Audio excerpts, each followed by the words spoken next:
Rain poured down over the small settlement on the distant planet of Carrion 4. The gray skies reflected the harsh, metallic landscape, broken only by the faint glow of distant alien cities.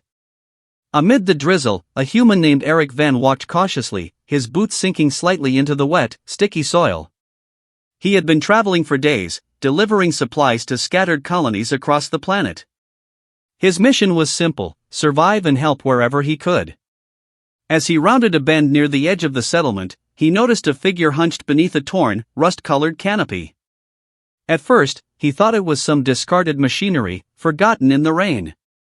But as he drew closer, he realized it was a frail alien elder, her skin pale with age, shimmering faintly in shades of blue and silver, her long fingers trembling as she tried to adjust a broken tarp over her small dwelling.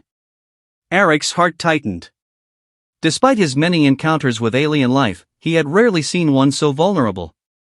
Without thinking, he removed his jacket, a thick, reinforced coat meant for Carrion 4's cold nights, and draped it gently over her shoulders. The elder looked up, her wide, golden eyes glimmering with surprise. Her lips moved, forming words in the melodic, lilting tongue of the Serati, a race known for their intelligence and longevity. Though Eric did not understand her words, her eyes conveyed gratitude deeper than any speech could express. He nodded, smiling softly, and turned to leave, feeling a warmth inside that was unfamiliar. But just as he took a step, a loud, firm voice rang out from behind a nearby cluster of jagged rocks. "Mother! Who is this human?" Eric froze. A figure emerged from the shadows, a tall, commanding alien, her skin a darker shade of silver, and her eyes sharper, more intense than her mother's. She moved with grace, yet there was a powerful energy radiating from her presence, something that made Eric instinctively step back. I was just helping your mother," Eric said, his voice steady but cautious. The woman narrowed her eyes, tilting her head slightly. Her gaze seemed to scan his very thoughts, making Eric feel unnervingly exposed. You mean her harm?" she asked, her voice laced with suspicion, though he could see the flicker of uncertainty in her expression. "No. Never. I only gave her my jacket." She looked cold, Eric replied earnestly. For a moment, silence hung in the air, thick as the rain itself. The elder, still wrapped in Eric's jacket, stepped forward slowly. She placed a hand on her daughter's arm, her touch gentle but firm. "She means no harm," the elder said, her words slow but deliberate. "She shows kindness. That is all we need to see." The daughter's sharp eyes softened slightly, but Eric could still sense the underlying tension. The Serati valued strength, intelligence, and strategy above all else. And here he was, a fragile human, standing in the middle of what could have been a hostile encounter. "I am Tessara," the daughter said finally, her voice carrying authority. "I am her protector. You have entered our home without permission. Many humans would not survive this environment, yet you approach my mother. Why?" Eric swallowed. He tried to explain, but Tessara raised a hand, signaling him to pause. She studied him silently for what felt like an eternity. Then, slowly, a small, almost imperceptible smile curved her lips. "Perhaps, you are not like the others," she said. Eric exhaled, relief washing over him. But Tessara's next words made his heart skip a beat. "My mother is old, weak, but her mind is sharp. She can remember things you cannot imagine. And she trusts you enough to wear your jacket. That is unusual." The elder nodded, placing her hands on Eric's arms. "This human has honor in his actions, child. Remember, kindness is a strength, not a weakness. It is rare, but it can change worlds." Eric felt a strange mixture of pride and fear. The elder's words were powerful, yet the weight of Tessara's gaze reminded him that one wrong move could shift everything in an instant. Before he could respond, Tessara's eyes flicked to the horizon. A dark shadow moved in the distance, unlike anything Eric had seen before. Towering figures, mechanical and alien, advanced toward the settlement. Their appearance sent a chill down his spine.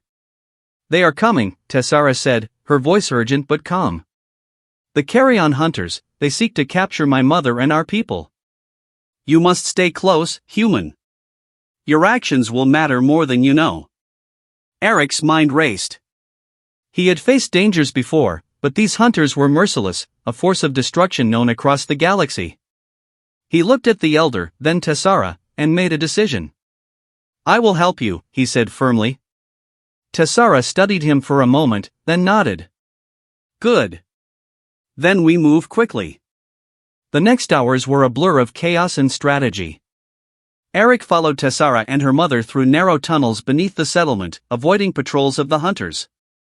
Tessara's combat skills were incredible, her movements precise and deadly, yet she guided Eric patiently, showing him how to move silently, how to anticipate threats, and how to protect the elder.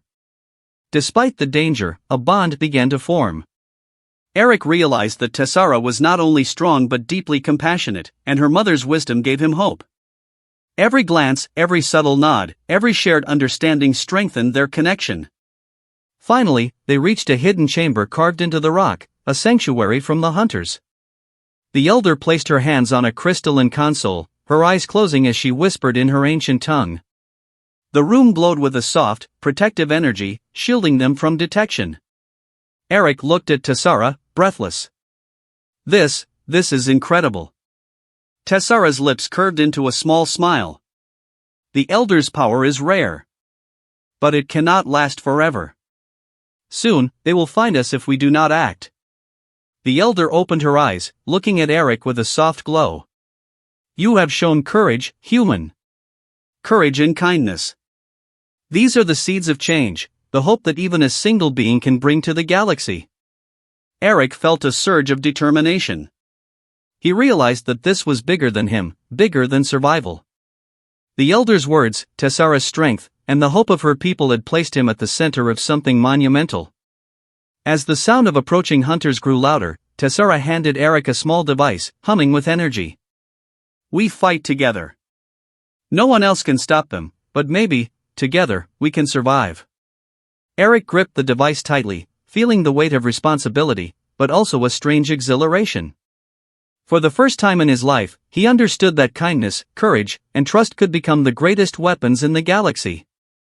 And in that moment, as rain continued to fall outside, a human and two Ceratine mother and daughter prepared to face an enemy unlike any they had known, bound together by honor, compassion, and an unshakable will to survive. The storm outside mirrored the storm ahead, but inside the hidden chamber, hope burned brighter than any fear.